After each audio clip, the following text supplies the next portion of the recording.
Hey, it's Andre. I'm making another pointless video of me making pasta, which should be good. I've never made pasta before, but I have a brand new pasta machine. It's very exciting. It's shiny. That's about all I know of pasta machines, actually. It's shiny, so it's got to be a good pasta machine. I'm not a rich man, so I've got to do this by hand. Poor people like me, we need the dough. Okay, so I'm following Jamie Olive recipe, which is 600 grams of flour. Stick it in the bowl, make a well, and put 6 eggs in. I put in the exact amount of eggs. The guy who taught this to me, he was an Italian chef, and it's very sad because he passed away. Okay, so now I'm trying to knead the dough. Basically, I am squishing it out repeatedly to help develop the gluten. What hard hell that means. Now, in theory, what I'm doing is folding it half. And the thing is, if you do some mathematics, you've discovered that folding in half 20 times theoretically gives 1 million layers. So I'll show you that.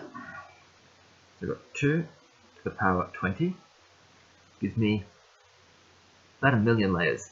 Now, I realize that's a very ugly calculator, but I think we can agree regarding calculators, it's what's inside that counts. This is really hard to do. But on the bright side, I've learned something really interesting about the word anticipation.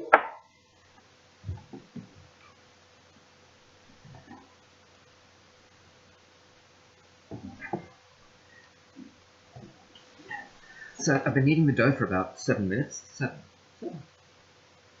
You ever notice that 7 has the word even in it? That's odd.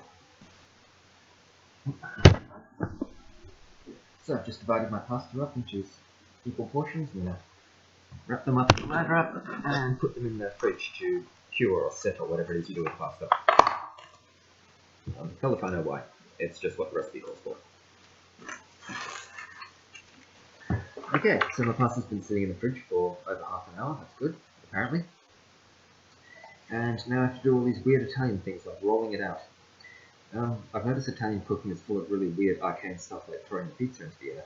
And I discovered, after much research on the internet, the reason they throw the pizza dough into the air is because if they threw it onto the ground, it would get dirty. Okay, so I've dusted my flour, I've dusted my rolly thing. I'm going to try and roll this out so I can make a rectangle. And I put this through about 5 or 6 times until silky smooth, apparently, and then I start making it thinner. I'm not sure what the logic there is. I don't know. I don't know these things, I'm just a scientist. Yeah, like I said, I'm a scientist. I'm studying bestiality between man and dogs.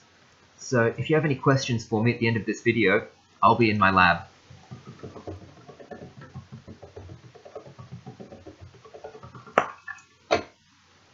Pasta just farted. So I'm just folding the pasta in half and feeding it through the machine over and over again to make it silky smooth. As the Romans would say, I have to do this 5 times. That's a Roman numeral joke if you don't get it. See, I, for one, like Roman numerals. Okay, so having run it through the machine several times, I'm now going to change the setting to slightly thinner, and I'm going to start feeding it through the machine in successively thinner settings until I have nice thin pasta. I hope.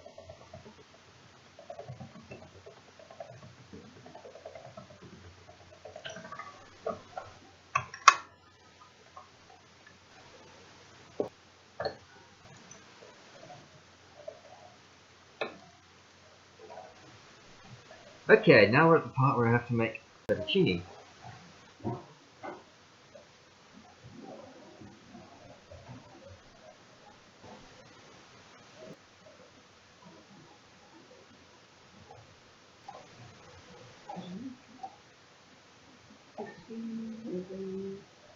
Pop it up.